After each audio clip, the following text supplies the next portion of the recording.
Hi നമസ്കാരം. ഇന്ന് നമുക്ക് കൂർക്ക മെഴുക്കുപുരട്ടി എങ്ങനെ ഉണ്ടാക്കാമെന്ന് നോക്കാം. ആവശ്യമായ സാധനങ്ങൾ: കൂർക്ക നന്നായി തൊലി കളഞ്ഞ് കഴുകി വെച്ചതാണ്. 4-5 പച്ചമുളക് എടുക്കാം. ഇനി നമുക്കിതെങ്ങനെ ഉണ്ടാക്കാമെന്ന് നോക്കാം. ആദ്യം തന്നെ നമ്മൾ വൃത്തിയായി കഴുകി വെച്ചിരിക്കുന്ന കൂർക്ക ഒരു പാത്രത്തിലേക്ക് ഇടുക. വലിയ ടൈപ്പ് കൂർക്ക ആയതിനാലാണ് ഇങ്ങനെ മുറിച്ചത്. ചെറുതാവുമ്പോൾ നമുക്ക് മുറിക്കാതെ തന്നെ അടുപ്പത്ത് വെച്ച ശേഷം നമുക്ക് ആവശ്യത്തിന് വെള്ളം ഒഴിക്കാം.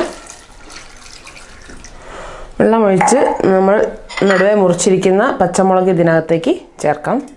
ആവശ്യത്തിന് ഉപ്പും ചേർക്കാം.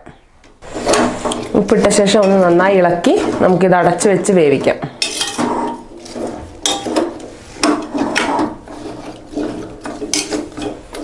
വെള്ളം ഈ ഒരു പരുവത്തിൽ മതി. ഒരുപാടായാൽ ഇത് വറ്റി വരുന്നതിന് ഒരുപാട് സമയം എടുക്കും. ഇനി നമുക്കിത് അടച്ചു വയ്ക്കാം.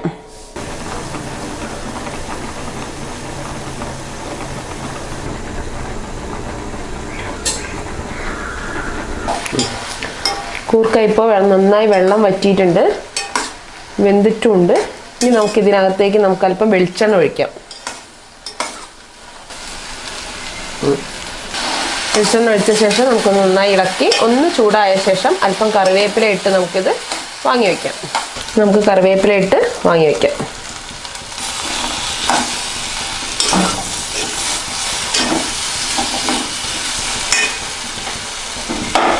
അങ്ങനെ നമ്മുടെ കൂർക്ക മെഴുക്കുപുരട്ടി തയ്യാറായി. എല്ലാവരും ട്രൈ ചെയ്ത് നോക്കണം. ഇപ്പോൾ കൂർക്ക നന്നായി കിട്ടുന്ന സീസണാണ്. എല്ലാവരും ട്രൈ ചെയ്യുക.